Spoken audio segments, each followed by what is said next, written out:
Bonjour, bienvenue à tous, bienvenue sur Patrimonia édition 2025. Comment investir sur les territoires et sur la souveraineté? On va poser cette question à notre invité Ronan Lemoyle. Bonjour. Bonjour.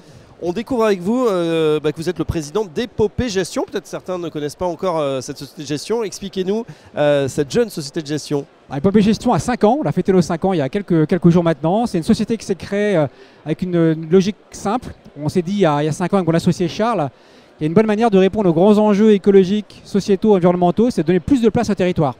Parce qu'on pense que les territoires sont la meilleure réponse à ces grands enjeux et on s'est dit que pour le faire, on allait allier nos compétences. Charles est entrepreneur dans le digital notamment depuis qu'il est tout petit et moi j'ai pas mal travaillé dans la finance, notamment dans la banque. Oui. Aussi qu'en alliant les deux, on peut créer une société de gestion qui allait à la fois investir dans les entreprises, dans les actifs et qui allait accompagner au sens leveragé par l'accompagnement pour recruter, pour l'export ou autre, de manière à créer une valeur territoriale, une vraie valeur sur le territoire qui fasse qu'on crée des champions en région.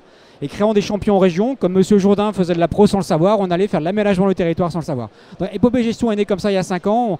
On gère aujourd'hui 800 millions d'euros. Voilà. Ouais, vous avez commencé avec les institutionnels et la raison pour qu'on voit aujourd'hui sur Patrimonia, c'est que voilà, vous attaquez le marché du retail, vous dites il y a un boulevard, en fait les gens s'intéressent à ce que vous proposez. Ouais, alors ça nous a beaucoup surpris au début, c'est-à-dire qu'en fait on s'est rendu compte que cette thèse de proximité fait qu'aujourd'hui beaucoup de gens veulent investir dans des actifs proches d'eux, voire proches de chez eux, et vraiment sans caricature aucune. On a été appelé pour dire mais vous, notre fonds infra nous intéresse, votre fonds hôtelier nous intéresse. On ne le faisait pas du tout. Notre clientèle historique, c'est les grands investisseurs qu'on connaît tous, les assureurs, les mutuelles, les caisses de retraite, les banques. Et donc tout doucement, on s'est dit il y a quelque chose à faire.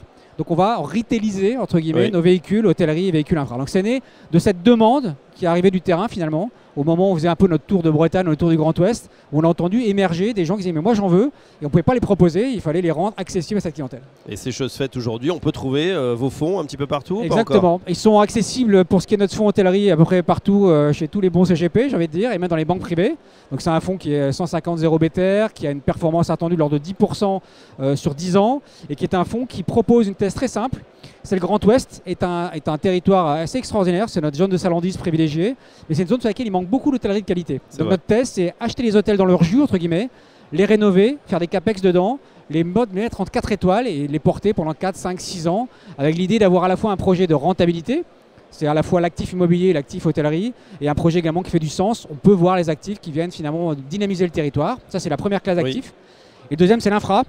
On a créé un fonds, c'est un fonds Next Gen Infra, qui investit dans du fret vélique, des cargos à voile qui font les traversées entre Le Havre et New York avec un impact CO2 baissé de 40%, dans des bornes de recharge électrique lentes et rapides, dans de photovoltaïque, agri-photovoltaïsme, dans de l'effacement d'énergie, donc tout ce qu'on appelle du Next Gen Infra, c'est-à-dire des technologies éprouvées, donc il y a besoin de passage à l'échelle. Donc on a lancé ça il y a maintenant 3 ans, et on l'offre aujourd'hui en assurance vie chez Suravenir, en unité de compte des pratiquement 1 euro. Alors justement, une question, quand on parle infrastructure, on sait que c'est des temps longs pour investir. Comment ça se marie avec justement la liquidité d'un fonds? Est-ce que l'argent est bloqué ou est-ce qu'il y a des fenêtres de sortie? Alors, ou c'est complètement globalement, libre? ce qu'on dit aux gens, c'est la période d'investissement conseil, c'est 8 à 10 ans. Effectivement, on est sur les actifs longs. Le fonds a une durée de vie de 13 ans. Donc c'est un fonds qui est relativement long. Il peut aller jusqu'à 15 ans.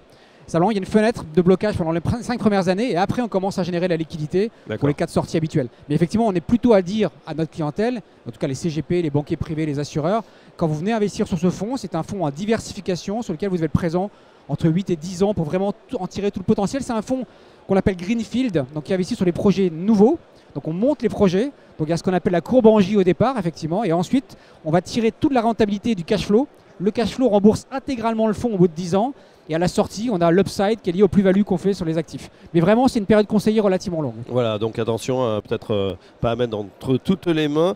Une dernière question, Ronan, c'est vrai qu'avec l'arrivée de Donald Trump, on a vu que tout ce qui est durabilité, ESG, ça a été un petit peu battu en brèche. Il y a eu un recul, sinon un batching sur ces fonds. Qu'est-ce que vous répondez à ces objections aujourd'hui? Moi, je réponds qu'on a peut-être trop pris cette thématique-là par l'angle de la réglementation. Article 8, article 9... CSRD, bref, tout ce qu'on connaît tous. Et je pense qu'il faut plutôt les prendre par le côté pragmatique des choses. À la question, est-ce que les ressources naturelles sont finies? La réponse est oui.